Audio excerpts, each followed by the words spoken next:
live struggle legacy. It's a whole movement. I got you, big baby. I keep the struggle live struggle, live music. Pay attention to how we do it. And so my dog who never made it out. Live struggle, I got you, homie. We break it out, live struggle, live music. Pay attention to how we do it. And so my dog who never made it out. Live struggle, I got you, homie. The things we do when we down on our luck, like a dolphin, anything to get fucked up. What you think? Now we out here trying to get locked up. Desperation brings desperate measures trying to come up. Hey everybody, it's your boy MP, Live Struggle Legacy, and welcome to the Live Struggle Legacy Podcast, Season 3.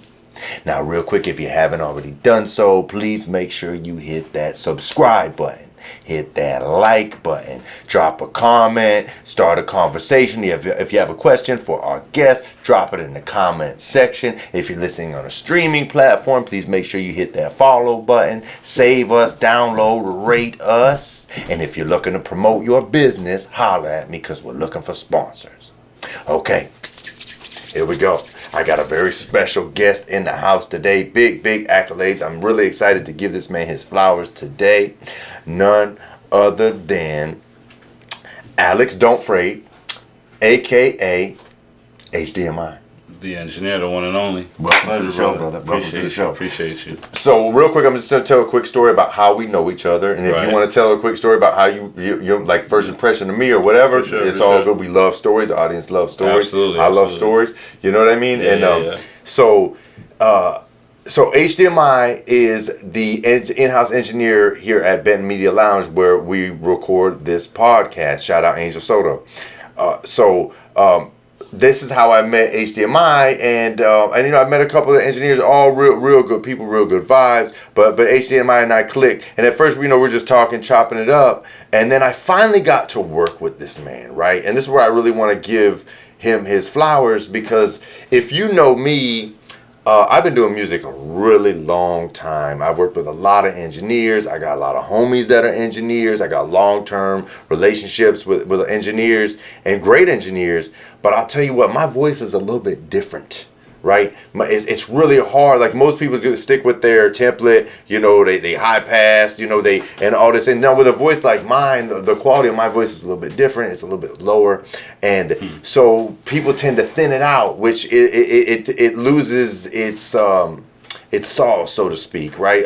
Too often engineers struggle with my voice, and something I've always been working with or trying to work with when I have engineers work on my sound is coming up with some kind of like processing chain. Like, let's see if we could get it right, like right away, rather than like fucking with it and then it not being right. But I was just doing like some vocals for somebody to break down into stems and send to another engineer, right? So it wasn't like a big session. And if you're not familiar with all the ins and outs of the studio, that's basically where I'm just putting a vocal on a beat, right? And then sending that vocal to somebody else, right? But he was like, man, let me just put a little mix on it, and click, a couple clicks of a button. And this man had my voice sitting right on top of the beat, had all the little articulations that make my voice special. And that's when I knew, like, I'm fucking with a real one right here, bro. So I appreciate you, bro. Absolutely.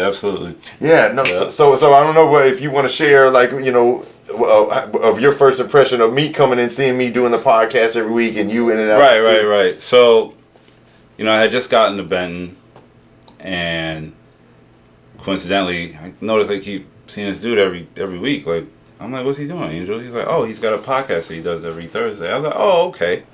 And every time I saw you, just high energy, big smile on your face, and you're always greeting a new person. Like, I'm watching you meet a new person for the first time, for the most part. There was a couple people you knew, and I got to see how you interact with them. I was like, okay, he got some motion. Like, he's just motion. Like, he's doing it. Most people just don't do it. You know what I mean? So whenever I see somebody that's actually doing it, I don't know the backstory, but how you got to doing it or how long it took, but I always acknowledge people that are doing stuff. That's what's up, man. So, moving forward, I started, Angel started explaining to me what you had going on in the mission and how it all came to pass, I was like, okay, I'm jacking it. So I just made sure I was always, courteous and let you know, like, I'm fucking with what you're doing regardless of, me being a part of it or not. You know what I mean? Because some people just, if they're not a part of something, they'll just kind of just act like it's just some other thing or whatever. But, to see people in this day and age that's like consistently doing something, even on a weekly basis, is like, something to admire and it not even admire, acknowledge. You know what I mean? So I appreciate that, man. For sure, I appreciate it a lot, bro. But then even moving forward past that, when we got booked for that session that day, I was just like, oh, okay, he does music too. I was like, all right, well, let's go.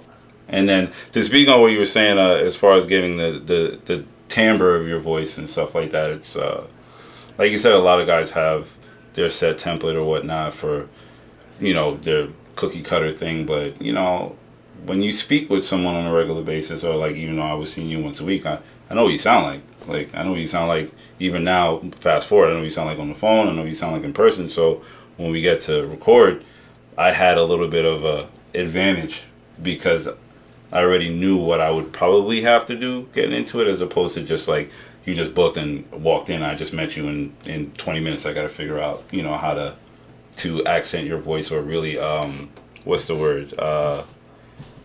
To, I don't know, just compliment it, That's as opposed to man. Taking away from it. Yeah. So yeah. I mean, you did an amazing job, bro, in just a few clicks, right? Mm-hmm. And so I appreciate that so much. Absolutely. As an artist. Absolutely, for sure. And I don't think artists give their engineer enough credit, right? Because here's the thing about a good engineer.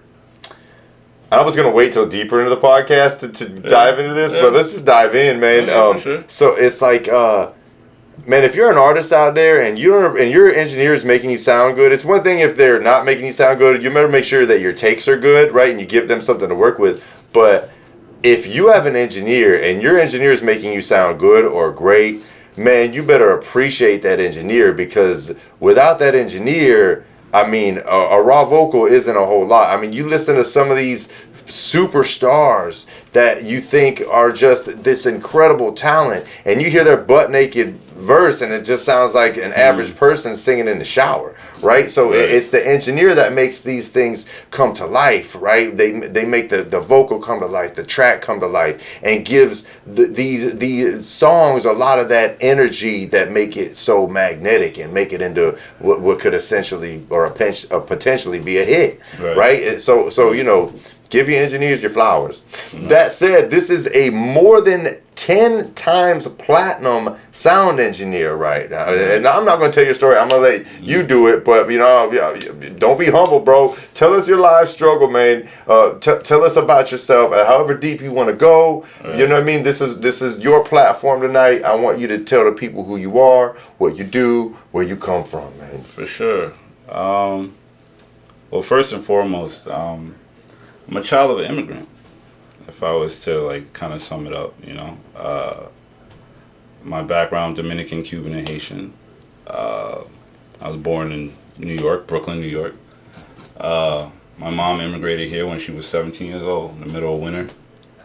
Didn't even speak the language or had a coat, and that's the catalyst to my legacy, right? Yeah. Because had she not decided to take a step of courage to just come here, I might not even have been born. You know what I'm saying? So there's a lot behind that. But outside of that, raised by a single mom, I did what she told me to do. That's what immigrants tell their children: go to school, go to school, go to school, go to school. But that never really sat well with me for the most part. I always just followed my heart for the most part, So, first and foremost, I think breaking out of junior high school and into high school, I found out I could dance. Yeah, you ain't put that in the bio, and I was waiting on this. I was going to ask you that, so I'm so glad you brought that up. So I found out I could dance my senior prom in junior high school. Okay. We had 2 proms, right? We had one at the school or whatever, and then we had a school trip that took us to someplace. I think it was called Greenkill. It was someplace. Oh no, we went to the Poconos. Matter of fact, Okay. we went to the Poconos. Okay. So the party at the school, some random girl just starts dancing on me. You know, reggae was very popular at this time. That was like the main thing. So she starts grinding on me. I'm behind her. And she starts going lower and lower. And next thing you know, I find myself trying to keep her up. So I got one hand on the ground. And she just like, and keep in mind, I'm like 13. Yeah. Right? Yeah. The whole school, from the principal, I remember the principal was Mr. Davidson. He looked like a football player. Everybody's like, Alex, is that you? And I'm like, yeah. Long story short, Poconos, me and that girl clicked up. We was dancing over there too, whatever. Fast forward. So then I get to high school and new kids from all over. By now you're in Queens, right? Right. By that time I'm in Queens. Migrated to Queens from Brooklyn. So I went to Martin Van Buren High School. Started clicking up with different groups, like random groups, like the odd kids, these kids, that kids, and then I started finding out about different music, like house music and techno and just stuff like that. You know, I was always into hip hop because I have an older brother and sister, so I was always privy to like Eric B. and Rakim, Slick Rick, like just all of that, Salt and Pepper. So I was always in my life, you know what I'm saying? So especially like Lost Boys, getting older, you know, being from Queens and whatnot. Yeah. Yeah. And then I got into the club scene pretty heavy. Like I was fucking cutting school and promoting teen nights. Like that's what I was doing in Long Island. Like heavy with this kid named Mike Esposito. This was back when you would show up to the club with the flyer and you would get like $3 off the entry and shit. Yeah. And these are teen nights, and it's funny because the first teen night I went to was a place called Metro 700. I was 14 at the time. It was in Elmont on Hempstead. And this is a straight hip-hop hood club. So I ended up going there with, I'm big on names, right? So I was with Greg Robinson, John, I can't remember his name, a couple of them, right? They was older. They was like probably like 16, whatever.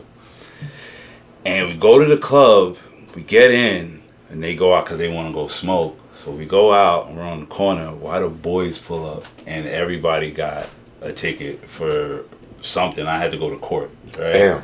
Yeah, I'll never forget. My mom never let me live that down. But anyway, that was like the start of it. And I was always in the clubs, you know, just promoting, dancing, this, that, and the third. And then eventually I was like, yo, this is what I want to do. So when I got out of high school, I ended up going to Queens College, and I majored in fine and performing arts. It was a dance major. Yeah, it was a dance major. Damn, so you actually have... You ain't tell me that, bro. Right, so I went to school for it. I was doing everything from jazz, modern, African, some ballet, intro, modern, all these different things. At this point I was probably like, 19, going to be 20. And then I got in a car accident.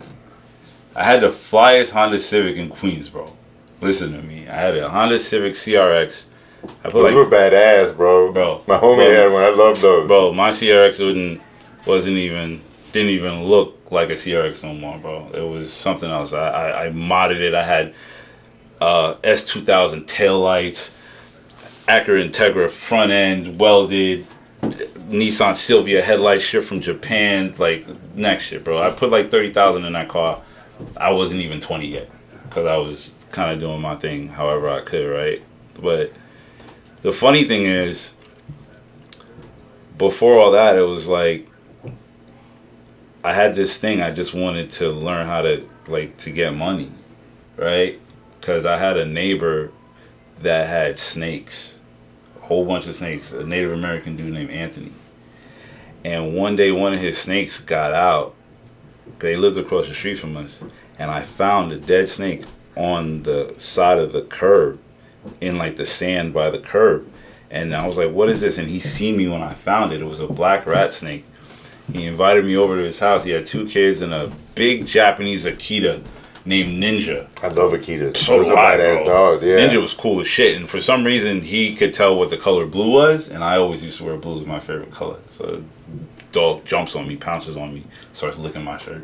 Crazy, right? So I go in this guy's crib, and he's got like 20 snakes in his crib, bro. Different kinds. Boas, this, that, and the third. Corn snakes. He's got 2 cockatoo birds, 2 iguanas running around the house. One named Ziggy, the other one named Iggy.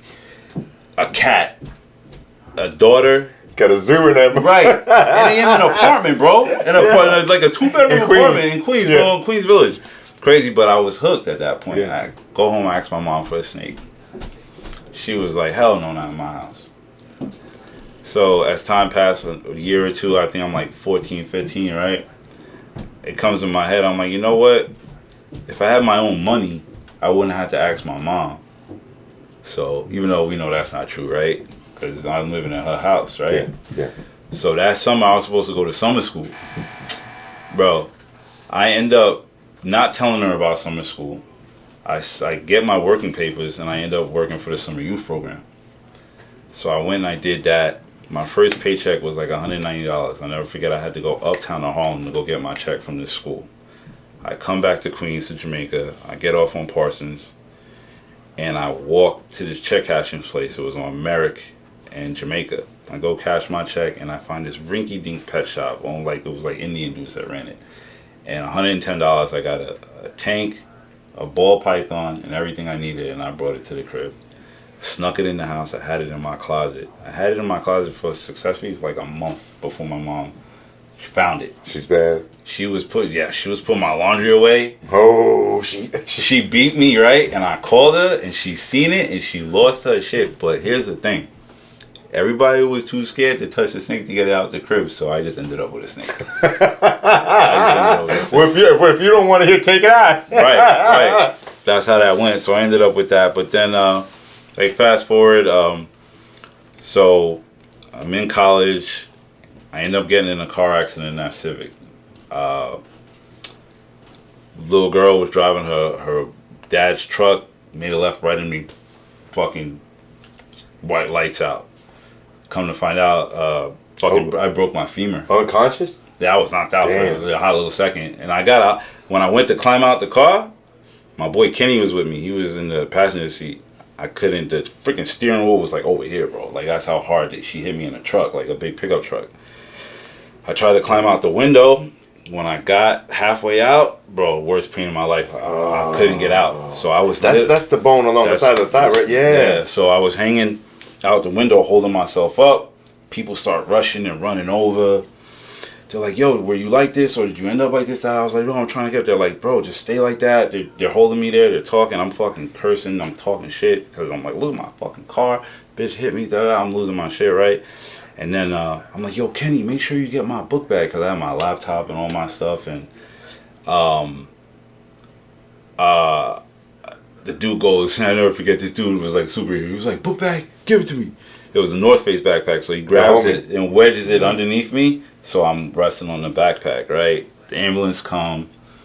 They trying to wedge the board under me, but they don't realize there's a fucking backpack under me. Crazy, just fucking you all up. Crazy, bro. Crazy. Damn. So they move the backpack, they wedge it under me, and they strap the top half, right? When they go, my leg's in the window still. So when they go to pull me out, boy, worst pain I ever felt in my life. I reached up to grab my leg, and I broke the board. I snapped it in half, pop, trying to grab my leg. I never forget, Kenny told me, he was like, bro, you look like the Incredible Hulk, because he was sitting right there in the passenger seat. He's still in the car. Adrenaline like, probably too, like, yeah. Bro, yeah. So yeah, that happened, and recovery was months. But at that time, I always wanted to DJ. So that put the dance in a hole, clearly. Yeah, pretty much. Okay, but it opened up. Right. Yeah. So, my first attempt at DJing was, I had a little Gemini mixer, and I had my Sega CD, and for y'all don't know, there was a Sega Genesis console, and then they had expansions. They had the 32X you could plug in, and then the Sega CD where you could slide it together. So I had that, and I had a PlayStation. So on the Sega CD, there was a part where you could put a music CD in, and it had like a little, like a player in it, where it had like a loop mode and stuff like that. So I figured out how to hook it up to a mixer, and that was my attempt at like DJing, whatever. Fast forward, one of my friends that I grew up with, Carolina, shout out Carol, it's like my heart right there. Her boyfriend at the time, he was from Poughkeepsie. He was DJing, upstate New York. He was DJing at a radio station, and I guess they like fucked him over or some shit. So he yapped they shit. He told the turntables, the mixes, all that shit. So she called me up, telling me his name was Zach. Matter of fact, she was like, Zach's selling some turntables and stuff. Do you want them? I was like, how much? She was like, $550 for 2 techniques with needles and a mixer. Okay. I was like, bet. Let me get that. Yeah. So, got that. Now I'm home, broken leg. I teach myself how to DJ. My boy Adam, I hollered myself to a vintage like a used record spot. Got a whole bunch of records, random shit, acapellas, instrumentals, mix, whatever, Biggie, hip hop, just like random, probably like 10 records or whatever. First day, I did my first acapella instrumental blend, like within the first couple hours. Hell yeah. My brother's in the next room. He's like, yeah, you got it. So, for me, I'm a natural. I was a natural. That's bottom line. Like, not even trying to be like, first day, bro. Like, sound like the original record. Like, so nobody even taught you. You just did all, and this is before YouTube University. Yeah. Yeah. No, nobody taught me. Yeah. Nah. Just, I love music, so yeah. I have the ear for it. It's in my blood for the most part. But yeah, nobody taught me. It actually kind of bothers me, but yeah, nobody taught me. Does you mean you ain't have nobody coaching you? Yeah. So then, so I was just DJing at the crib, buying records, healing up, and then one day my boy Adam goes, yo, Therapy's throwing a party in the park, and Alley Pond Park is a park in Queens. Shout out to Therapy, rest in peace. He's a big graffiti dude, big mural shit, like, yeah, big THers everywhere in Queens, like in Hollis and Queens Village or whatever. So this is a big wooded park. It's like a small version of like a Central Park, but in Queens, right? It's in like Bayside. So I'm like, all right, grab my crate, huddle myself there. Me and Adam go. It's like an outlaw. It's an underground party. It's not supposed to be happening in the park. Yeah. It's overnight. There's kegs, there's barbecues, all that shit, whatever. So in the woods, yeah, right. So I go, put my crate down. I'm not even paying attention to nobody. I just go and I play. I had no stage fright, no nothing. I just play. Long story short, that started my career of DJing for people. Okay. Because he was throwing them consecutively. Every like month or twice a month. We was throwing them. We had no problems, no issues, no beef, no nothing. Man. Even the park people was like, yo, I don't care what y'all do as long as y'all clean up. So we was good. But then what happens was we was getting closer to the winter. Therapy found a spot in Long Island on Jericho Turnpike called Copperfields. It was a bar. It's like a biker bar. He got them to give him a night on a Thursday. So we went from the park to Copperfields. And I was DJing there. I had my first gig. This was like within like 6 months, bro. And you're still in high school? No, I'm out of high school at this point. I'm out of high school. Yeah, I'm at this point I'm like 20. Okay. Yeah. So so now I'm DJing at Copperfields every Thursday night. Now we bring in, because Queens Village and Long Island is the border. It's like right next to each other. Like when we moved to Queens, I pretty much lived on the border the whole time, right? The last like neighborhoods in Queens before you would get to Long Island. There was still Elmont and stuff like that. It was pretty hood and shit like that, but you had Shadyville, which is where I'm from, Queens Village, South Side, North Side, Hollis, right? So we was bringing all the Queens niggas to the club in Long Island. So it was cool. You know, it was the only thing of its kind in that area, you know? Yeah. So it got pretty, and Therapy had a good reputation in the street for the most part with just people from being, you know, graffiti artists, selling drugs, doing this, weed, blah, blah, blah, you know, or whatnot. So that's how that went. And that went for quite some time. I was doing that for, I don't know, like maybe like 2-3 years of doing that. And then I just started DJing for people, birthday parties, what do you call it, baby showers, whatever. And you get paid gigs now. But I was getting paid out the gate. Yeah, okay. I was getting paid out the gate. That's another blessing. Like, okay. From the park to doing, okay, I remember I was getting like $100 a night. Calm. Cool. And I had a regular job. I used to work for a natural pharmacy called Invite Health. I used to be known as Hickey Chemist. But yeah, so yeah, that was the DJ career. That's how that started. Yeah. How did mixing come about? Like engineering? Yeah. All right. So that's the funny thing. I never even knew what an engineer was. I didn't even know what a fucking studio was. Like, there was nobody around me that was doing that. I had some of my friends in high school that used to freestyle, was talking about making beats and production and shit, but I never really, I don't know. Nobody ever said, hey, this is what we're doing. I was just like doing what I was doing. Yeah. So I ended up moving to Tampa in 2005. I think it was. I was going back and forth, so I moved to Tampa. It was like August 2005, and I would come to Tampa for like a month. Cause I only knew one person. I knew two people in Tampa, so I'd come for a month, and then I'd go back, and I'd go and come back. What brought you to Tampa? I was probably gonna get in some serious trouble. Okay. I was gonna put somebody in the dirt, almost guaranteed. Okay, so like drama. Yeah. I was looking for somebody, and then so my best friend's sister, Stephanie, I grew up with, we went from elementary school from 3rd grade. She ended up stripping, and she ended up meeting this dude in New York by the name of JR. She accidentally got pregnant by this dude, and he was a super drug dealer, pretty boy, like dealing with like heavy shit. When she came time for her to have the baby, I remember he sold his motorcycle and moved her down to Tampa, because he was in Tampa with his grandmother and his cousin, but he's from New York. Okay. So he did the right thing, put her up, they had the baby, da-da-da. So Stephanie heard what I was going through and was like, yo, why don't you come down? Because she introduced me to him when he was in New York, because I had some dealings with him. So that's how he got to know me. So she told JR. JR called me up and was like, yo, why don't you come down to Tampa? And I was like, fuck it. I had no money at the time. I wasn't really doing nothing. Shit was weird. I remember I moved to Tampa, I had $50 in my pocket. I knew two people. So I was staying at his crib or whatnot, and then he had motion. So I was just like, like, I always look at the situation kind of like a Jay-Z and a Meth Bleak.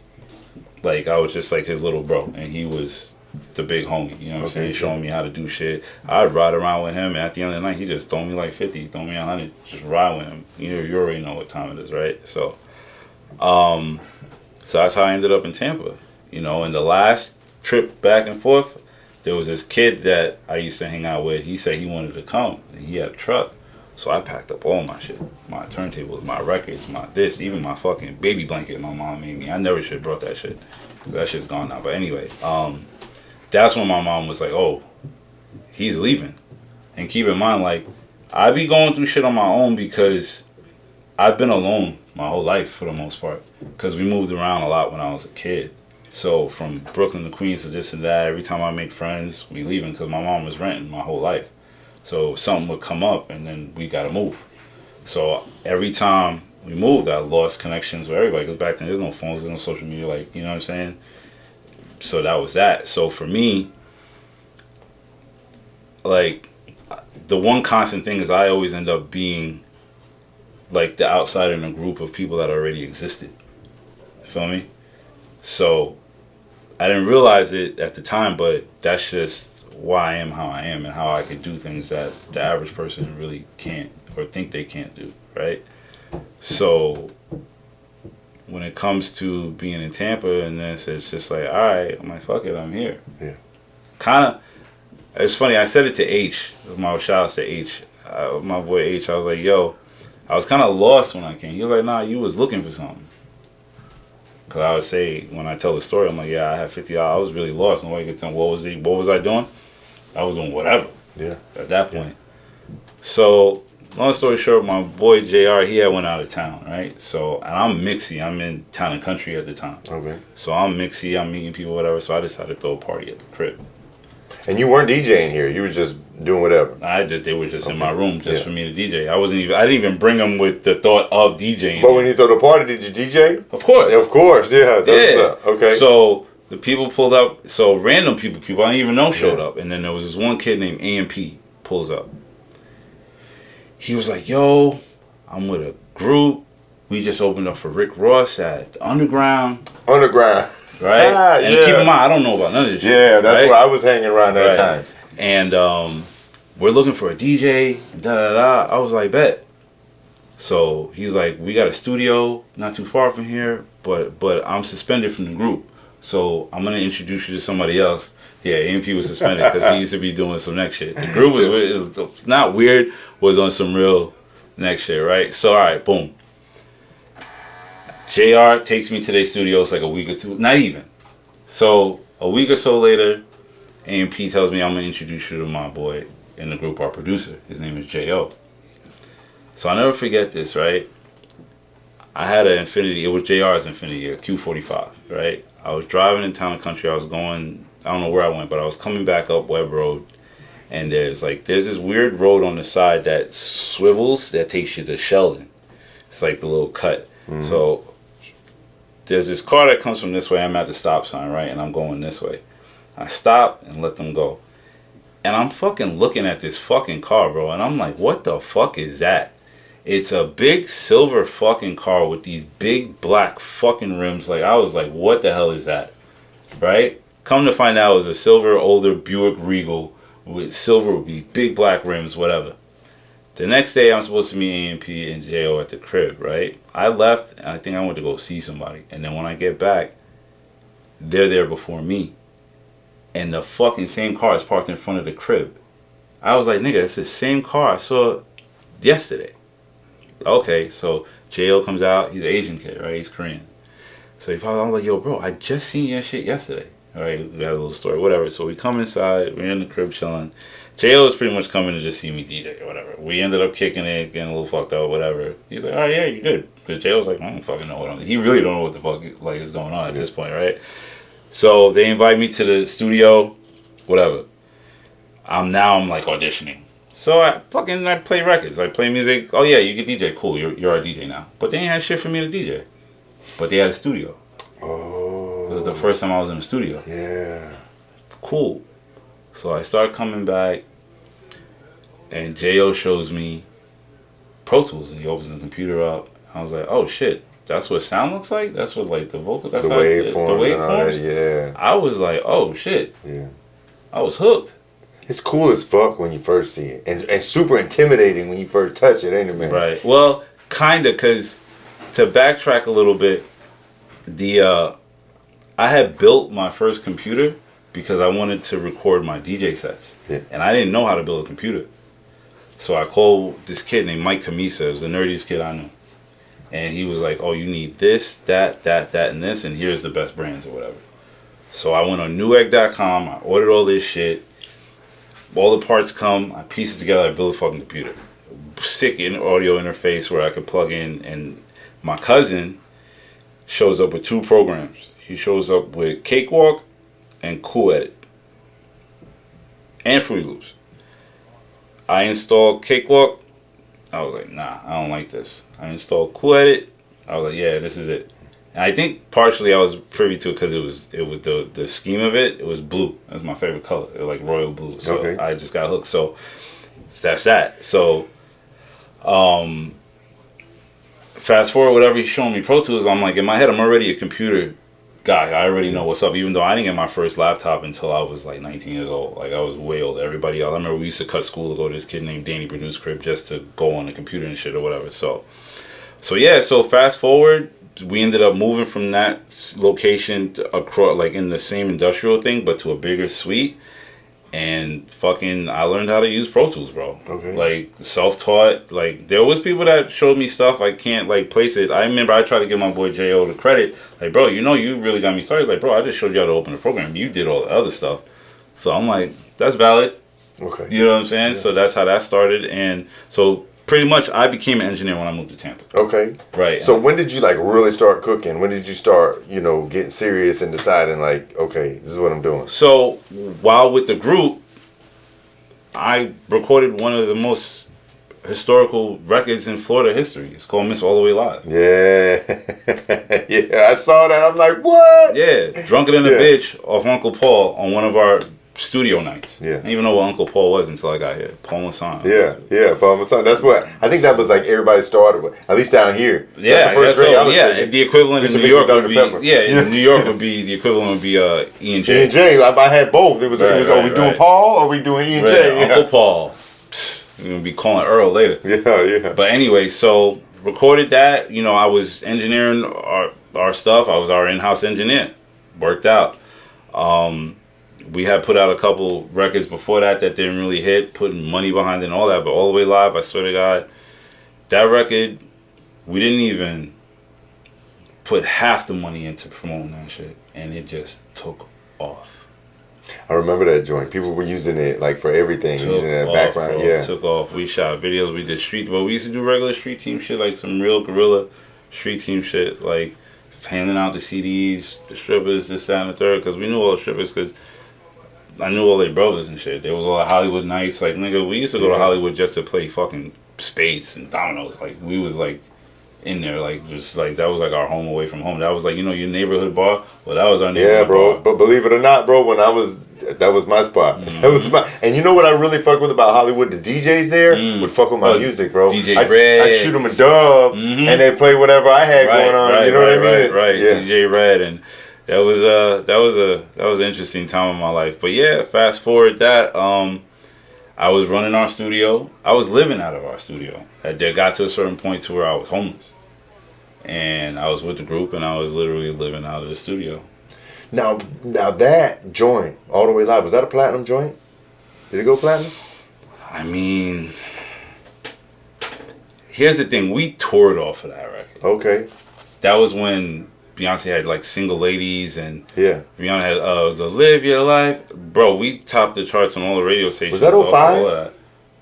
No, that was like 08. Was it 08? 06.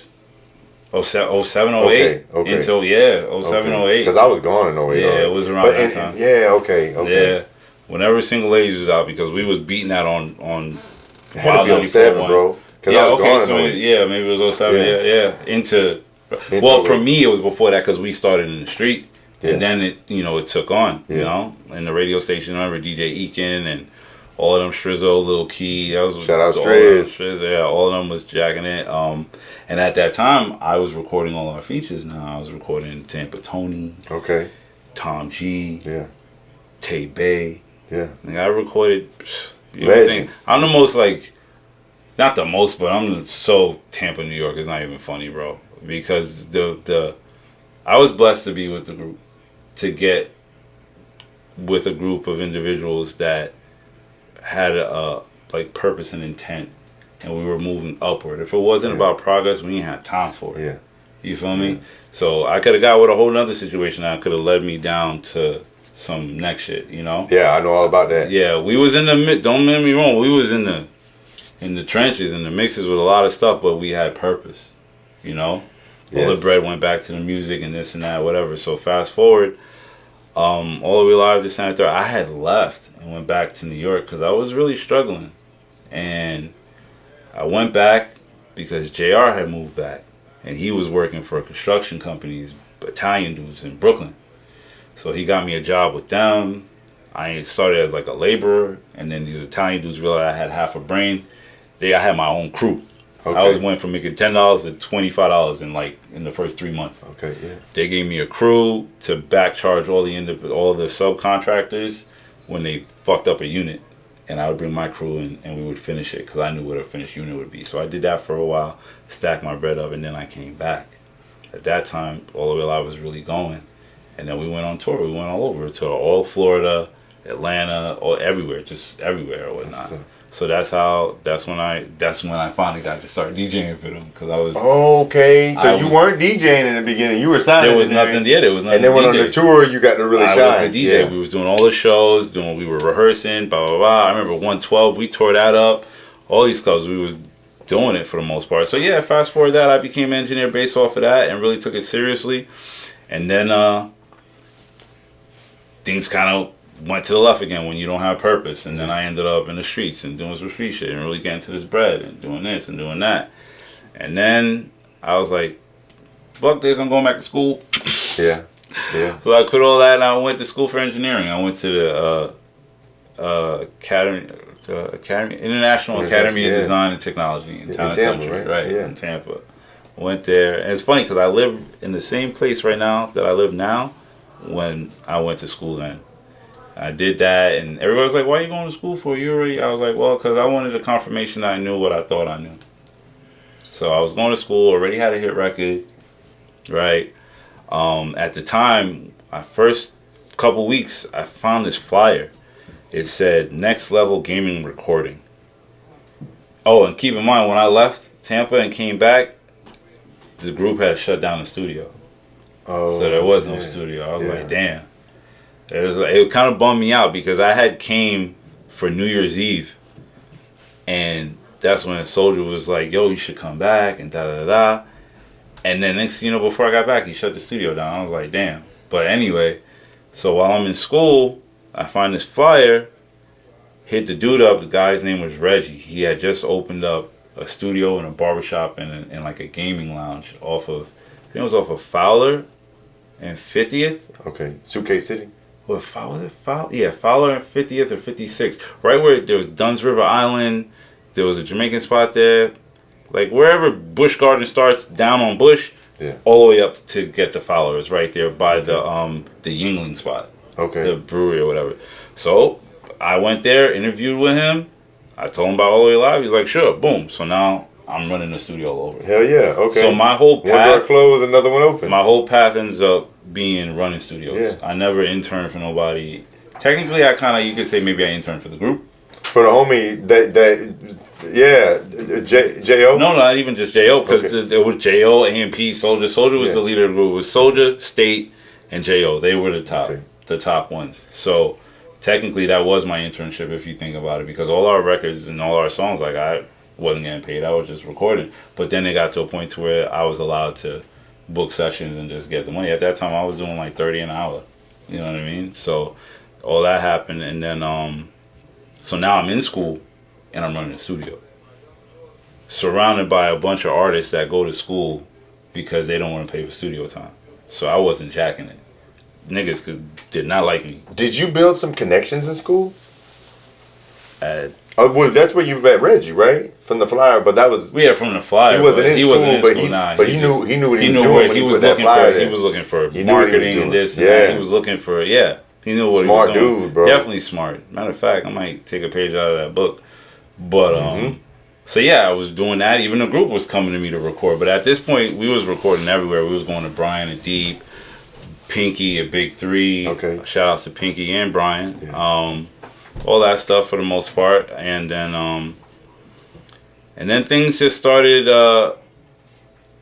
Things got weird, I'm not really sure where things went to the left as far as with the group goes, but it started just internally, just one and another and this and that. And me, I was always the most proactive because I didn't need the group to put the battery in my back, so to speak, because I just was always doing something. Yeah. You know what I mean? So whether I was here, here's the conundrum: whether or not I would have became an engineer, whether or not I moved to Tampa or not.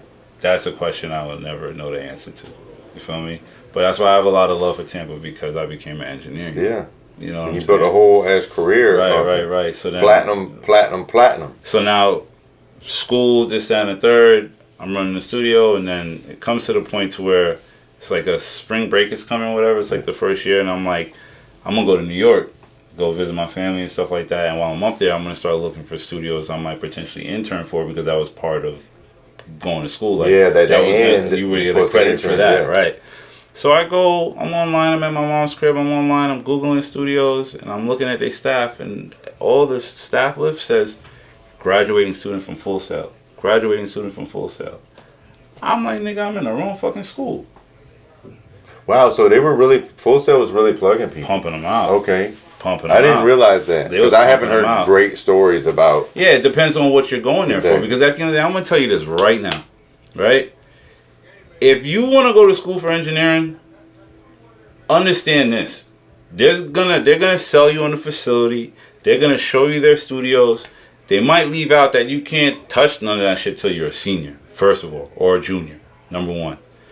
Number two, you're only going to be able to use the labs, which are going to have the computers and the headphones, and you're going to be able to, like, not even record, but, like, take a session there and mess with stuff, but you can't really record in the lab. It's full of computers. Yeah, exactly. Right? That's why you'll get to a point to where I actually enrolled, and I tapped out because I thought I couldn't work on my own shit. So now imagine for me, I'm already doing it.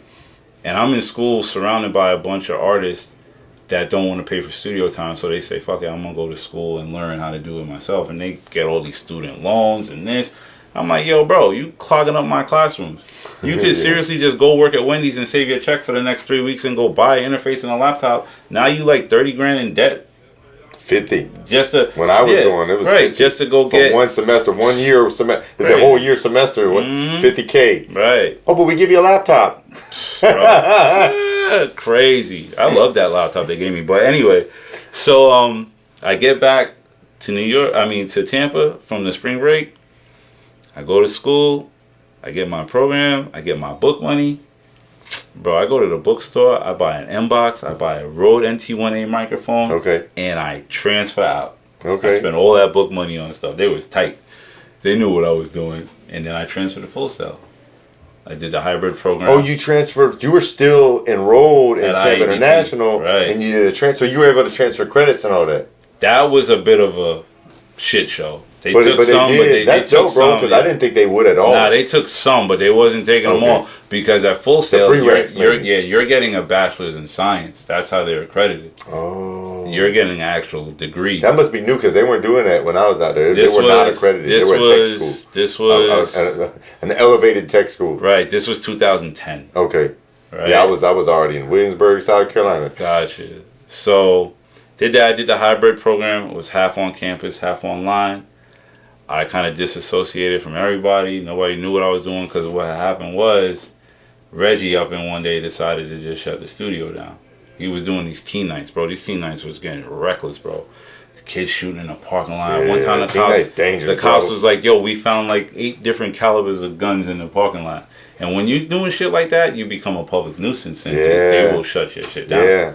So that's what happened. Get sued and some more shit. And I learned a lot about being an engineer and certain things at that time, because you get all these clients and people that want you to fuck with them and want you to believe in them, and they think you don't really fuck with them. And then next you know, when you don't got no studio, nothing like that, you know what happens? The phone stops ringing. Niggas act like they really try to be your bro like that, but it don't really be like that. They just want a discount. Yeah. Right. So then I go to Full Sail. I do all that. I do the on-campus, and then when it's time for the online portion, I go back to New York. This is 2012, August 3rd. Packed up everything. I ended up buying a truck, a Lincoln Aviator. Packed everything up, moved to New York. Was on Craigslist for a minute, looking for a studio to work out of. I found a spot called Mixerhead Studios. I was looking for somebody to intern and market the studio. I was like, I could do that. I do the same format I did here. Go to open mics. My boy H has been throwing the longest open mic in the history of Tampa. Okay. So I was just cultivating my clients through there. Just going to open mics and just meeting people. So when I got to the studio, I met the partners, this, that, and third. Lo and behold, what happens 3 months later, now I'm running the studio. I get the keys. Here you go. Because I ended up knowing more than the guys who interviewed me. And I figured that out when they were having meetings and they were inviting me to the meetings. I was the one that was doing all the talking. Nothing against them. Stefan, great guy. I love you today to death, bro. He was cool as fuck. He held me down in a situation one time, like stand-up dude, fitness guy. They was DJing. They had a whole DJ company where they were doing weddings and all that or whatever. But they ended up partnering with the owner, whose name is David Raidman, Dave Rave.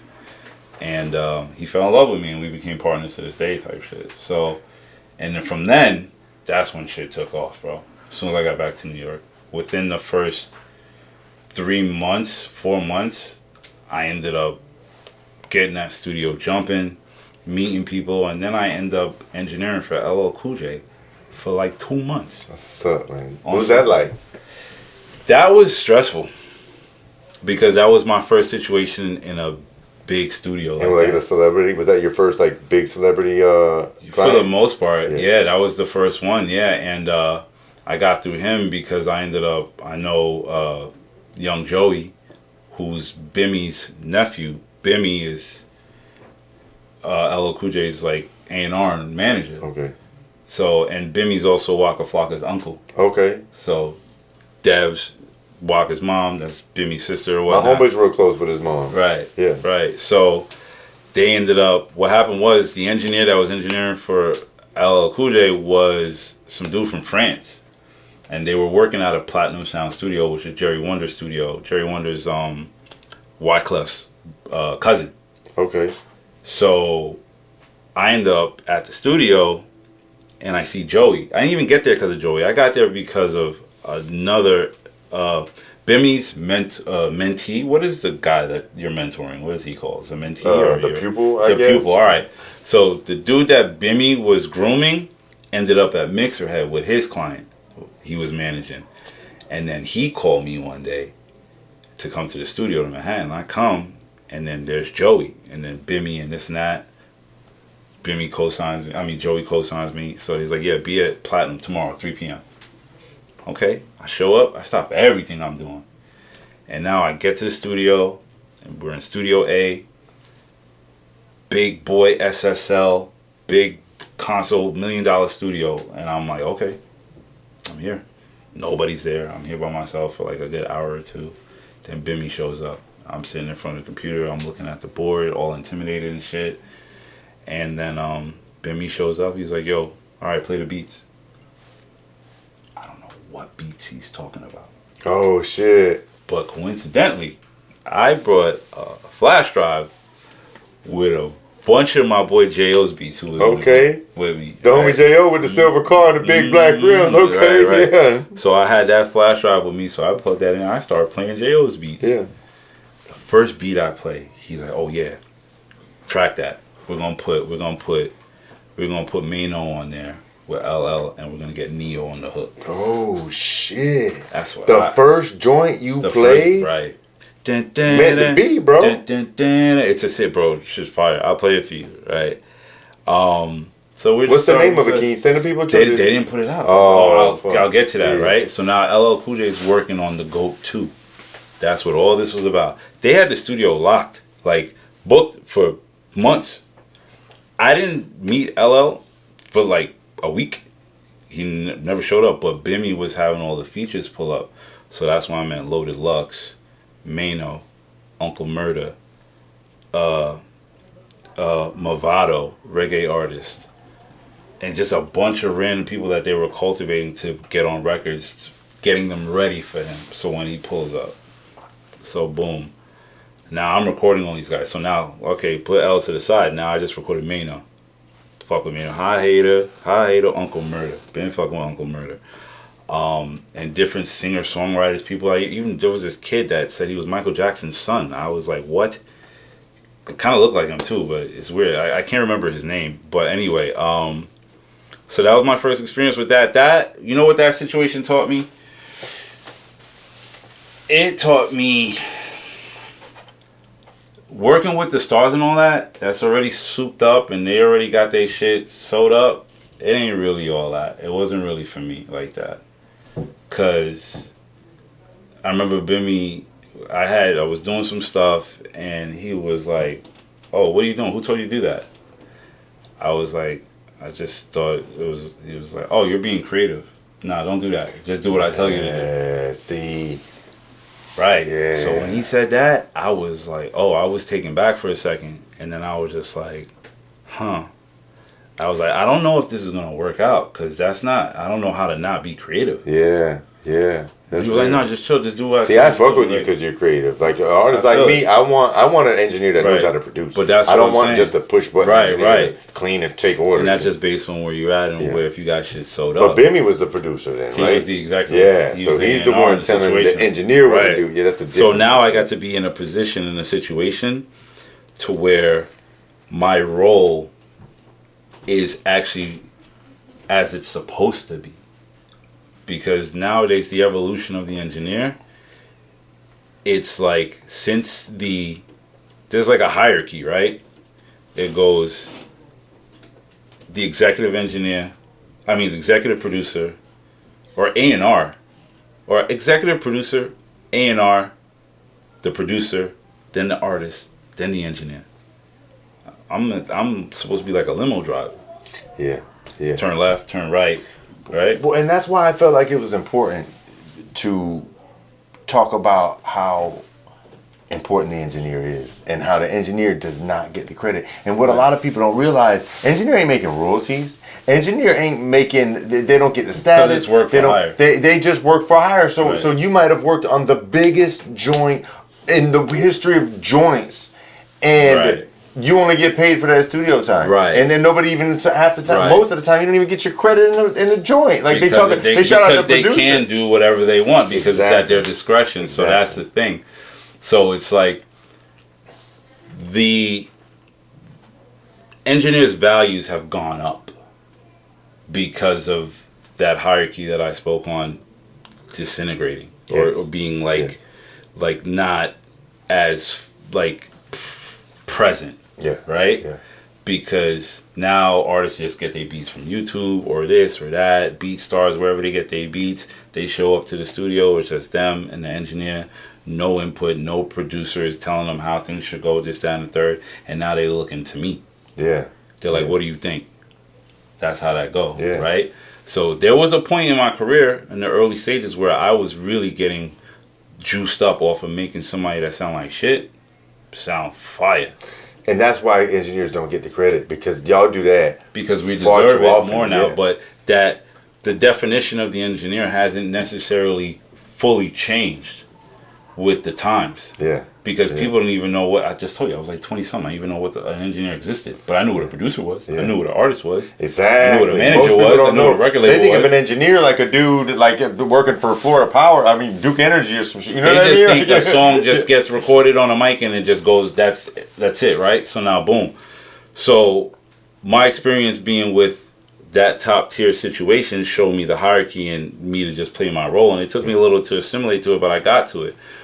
That came to an end when LL Cool J ended up getting his contract with NCSI, and they paying him $1 million an episode. The whole everything just stopped. Okay, so they're like, fuck music. I'm gonna go. Yeah, it just stopped. You gotta go to. I got all these songs in my hard drive, in my Gmail, Google Drive, or whatever, and shit like that. But whatever. So from then on, I just kept doing what I was doing, bro, and I ended up coming into contact with different artists and different situations. Tell me about Jada, man, because you talked about Jada. Because we don't have that much time left, but I want to make sure we touch on your accolades as you see fit. But I want to hear about Jada. Right. So the Jada, that was a feature. Okay. Because I was partnered with a dude named China Mac. Okay. So when China Mac came home from prison, I met him at Mixer Studio. He came right to the studio and I linked with him and we just clicked and I was doing all his music and he had a feature from Jada. So that's how I got to mix Jada's record. I didn't record him. Okay. But I got to mix the Jada record because of that situation. That was like, and then it just started going from there. Like I would either be working with artists who was getting these paid features, or I end up in certain studio situations where I'm working with like a French Montana, or I'm working with Gucci, Waka, Remy Ma, I don't know, the list goes on. It just like random situations, bro. Like, and then I built my studio up in Queens at that point. Yeah, I want to hear about that. Yeah, it's a lot, man. It's a lot. So when I left Tampa, went back to New York in 2012, started working with LL Cool J, this, that, and third. I was at Mixer. Eventually, I realized that me and Mixer Studios, we had two different visions. Yeah. So I started putting my business proposal together to build my own studio. And then I ended up renting a space with China Mac from people that took over Jam Master Jay's old studio in Queens. Right. Rest in peace. So rest in peace. Great. So they had a little office suite they was renting out and they rented it out to me. My studio technically wasn't supposed to be open to the public because I had cultivated all these different artists that I fuck with, and I was trying to give us a platform for us to not have to stress about the studio and paying for time and this and that, where we could all just come together and have a place and just make our music, right? Long story short, I turned that from a 260 square foot space to 5,500 square feet in 18 months. Okay. Signature Sound Studios, the biggest studio in Queens. That's what's up. That was your name. Yep, Signature Sound. I like that a lot, bro. Right. Yeah. That all came from a paper I wrote in school. Like, okay. Right. Signature Sound, because that's what I base everything off of. I want to craft the sound. Yeah. So that's my thing. So I built that up as much as I could and then started dabbling in writing music and selling music, and we started doing things for TV personalities like on Love and Hip Hop and shit like that. That's how things really started how I started getting into the music business. And understanding it, but not even really having my business like sewed up. But like you said, engineers are work for hire, right? Yeah. It's not what you deserve, it's what you negotiate, folks. Yeah. So I got hear that. It's not what you deserve, it's what you negotiate. Right. You don't get what you don't ask for. Pretty much. So, you know, having a studio and being an engineer, I went from being just an engineer to owning a studio now. So I took a step outside of my comfort zone to become something more, to create a platform for my peers and the people I fucked with. That's a beautiful thing, right? Yeah, but it's fucking dangerous. Yeah. Because when you're doing it for people that are...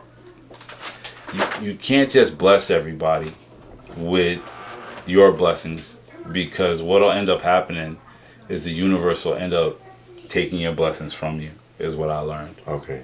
You feel me? Because you can't help people more than, or you can't want for people more than they want for themselves. Yeah, bro. That time and time again, trying to do music and trying to get people together, that resonates. Right. So I found myself in that boat, figuring this all out in real time. Learning, like it's like reading and writing a book at the same time. Feel me? So after going through all that and trials and tribulations, I ended up moving to LA to expand. And then I ended up taking over Master P's old studio. Okay, in LA. In LA, I ended up partnering up with this studio. The owner, his name was Chaz Marcus. He's an artist. And I was like, damn, I keep ending up in these historical spots, like super random. Yeah. You feel me? No random, nothing's random. Yeah, for sure. Like divine timing, the architect of the universe is working his magic from behind the scenes. And then I did the LA thing. Started running around with a producer named Diesel, who was signed to Cash Money. He produced like Lollipop. Matter of fact, Diesel just won a lawsuit on that. I think he just got like, I don't know how much money, but a couple million off of that. But we was doing like writing camps. I really got into the making music and getting with writers and producers and putting these teams together, people to really cultivate music. Like I got to see another side of the music industry through my progress. And that's kind of like where I'm at right now. Like I wanna really be part of the music industry in a way that's like I become a staple. You know, create something, craft something, be known for something. Because at the end of the day, it's the sound. I'm still chasing that sound. I'm still crafting that sound. I'm still trying to get, regardless of what I've been through, trials and tribulations, and there's a lot that I haven't said. And it's like, for me to still be doing it with the love in my heart and the passion for it, it's like, it's crazy because I sacrifice more than most would even consider to still be doing it, to be doing it. And I didn't say most of what people would. I said even consider sacrificing. Yeah. So for me, through my elevation, I am only attaching myself to people that like are like-minded, that are driven, that are pushing the envelope, and are doing it from a place of love. Yeah.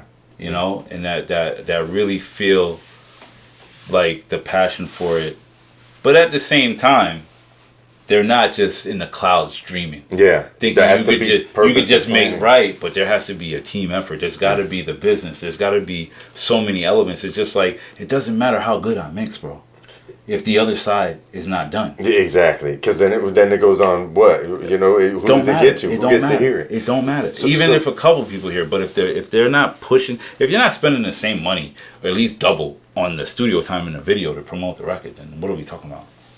So, you know, on that note, this podcast is all about celebrating people and their passions with the goal of inspiring others to follow through with their dreams despite adversity, bro, right? And it sounds like you've had your fair share of adversity.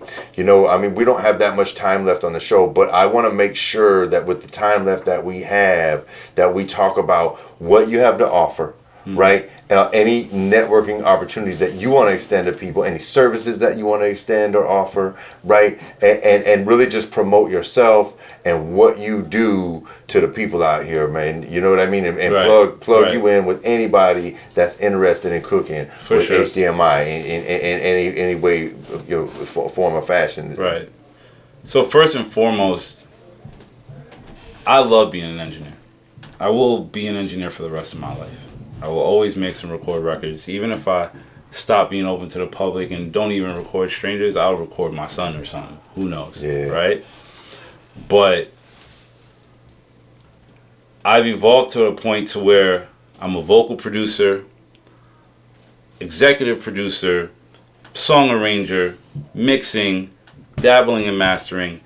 But one thing I will tell you this is a regular recording session. Say you book 4 hours with me, you're not just booking a session, you're booking an experience. Yeah. I can attest to that. Core memories. That's what I do. I want it to be an experience. I don't want us to just be coming in here and just like clock in, clock out. Like, and I don't rush nothing. I respect the music and I respect it enough to give it the time it deserves to become what it can be. And if you're not going into it with that intention, that's not something that you should like consider me being a part of, for the most part. Right now, I find that I'm primarily mixing a lot of songs. People are reaching out to me to mix, which is cool because most engineers end up transitioning from tracking to mixing.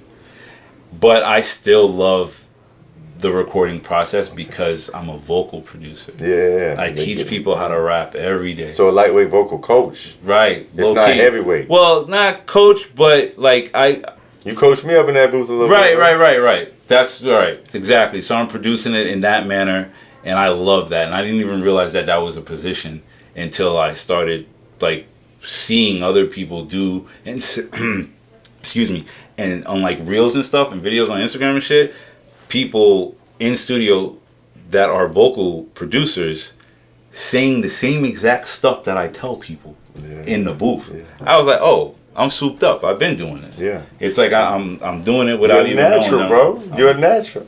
I'm a fucking natural. That's the bottom line. So outside of that, you know, HDMI The Engineer. Tell them where they can find you. Right. Any platform, if you know what I mean, any way they can plug with you, man. Right. Check me out on Instagram primarily. I'm on Facebook. Everything is just HDMI The Engineer. That's my title. That's like, you know, like Sir this or Sir that. That's why I always put that HDMI The Engineer, because that's my title and that's how I want to be known for the most part. Coming soon, Signature Soundz Publishing.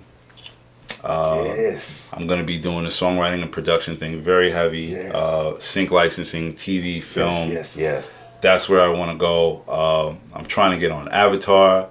Bad. I want to get in these. I want theme songs, bro. I want to be like, I want the whole world to hear a song with, you know, on the big screen. Like that shit is another level that people kind of narrow their scope of the music to just like selling it commercially and stuff like that, but not thinking about, bro, you could be part of one of the most epic movies in history. Bro, me and you need to talk, bro, because I'm cooking and you know.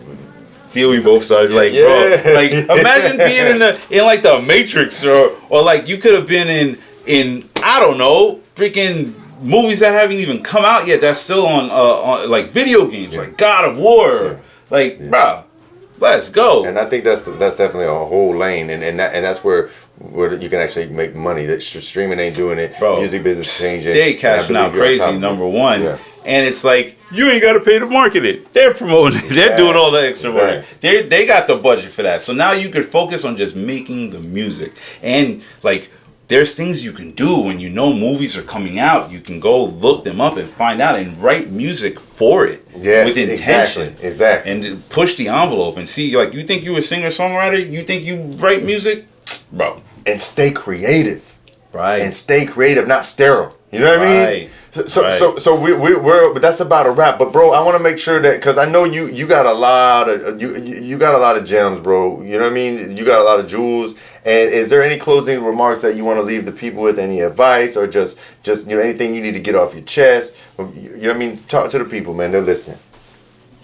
I would say this is for everyone, whether you do music, tap dance, juggle, whatever. Stay true to yourself, despite the fact that you might disappoint another person. And follow your heart, because at the end of the day, you won't have any regrets. Like, because you followed your heart. I guarantee you on your deathbed, you'll have regrets from not trying or taking a step to do something that you're not sure if it would have made you happy, but might have made you happy. So I'll leave it at that. And don't let anybody tell you you can't do nothing. That's real. That's real, bro. Just because they can't do it. Don't let somebody else's fear become yours. Because I look at fear as an opportunity to be brave. Stop playing with me. Yeah. Yeah. Sorry. No, that's real, bro. Yeah. That's real. No afraid. Yeah. You know what I mean? Matter of fact, yeah, that's right. That's real, bro. My name is Alix Dontfraid. That's why my son will tell you. My son's name is Gohan. Gohan will say, "What's my name?" And I'll say, "Gohan." He's like, "No, it's Gohan Dontfraid, and I'm not afraid of anything."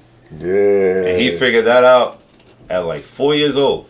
I didn't really put those two things together until I was like much older. Man, we got so much to learn from our young kings, bro. He's been my biggest teacher. Every day. He's my biggest teacher. He teaches me about myself every day. He teaches me patience. He teaches me empathy. It's tough being 5 years old. Yeah. But it says a lot about you to be able to learn those lessons. My son teaches me every day as well. He's my best teacher, you know. Yeah. And not all of us see that. As men, we think we need to teach them and they need to be under us and all that. But it takes a real man to be able to learn something from their child and to learn from that wisdom. Our job is to just prepare and keep them alive. Make sure you don't die by accident. That's true. It's like hanging out with your drunk friend, right? Yeah. Make sure they want to run in the street, talk to everybody, and provide. Yeah. And protect. Yeah, right. Man, HDMI, man, this has been an incredible episode, bro. Absolutely. I appreciate you so much, man. Make sure y'all go on all the platforms, check them out, or whatever platform you use. HDMI The Engineer. You got you a real one right there if you want to cook. You know what I mean? Holler at him, man. Yeah, please send me the records. Let's craft the sound. Let's do something epic, man.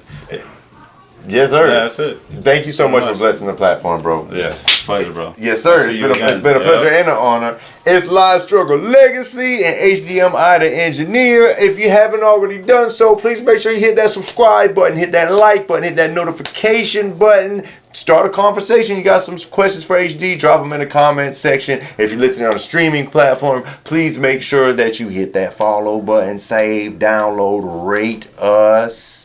And make sure you check out that livestrugglelegacy.com. We got merch on deck. If you're looking to promote your business, holla at me because we're looking for sponsors. Live Struggle Legacy. We building pyramids.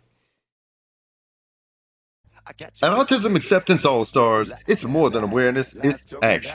When you sign up at the AAAS.org, you join a movement for acceptance, inclusion, and real impact. Don't miss our Memories Delivered program. We bring professional photographers right to the homes of autism families, capturing genuine moments in the comfort of their own space. Becoming an All-Star is free, but the difference you make is priceless. Visit the AAAS.org today. Be seen, be heard, be an all-star. If you'd like to promote your business on the show, please DM us for sponsorship opportunities. Thanks for tuning in. We out. Live Struggle Legacy. It's a whole movement.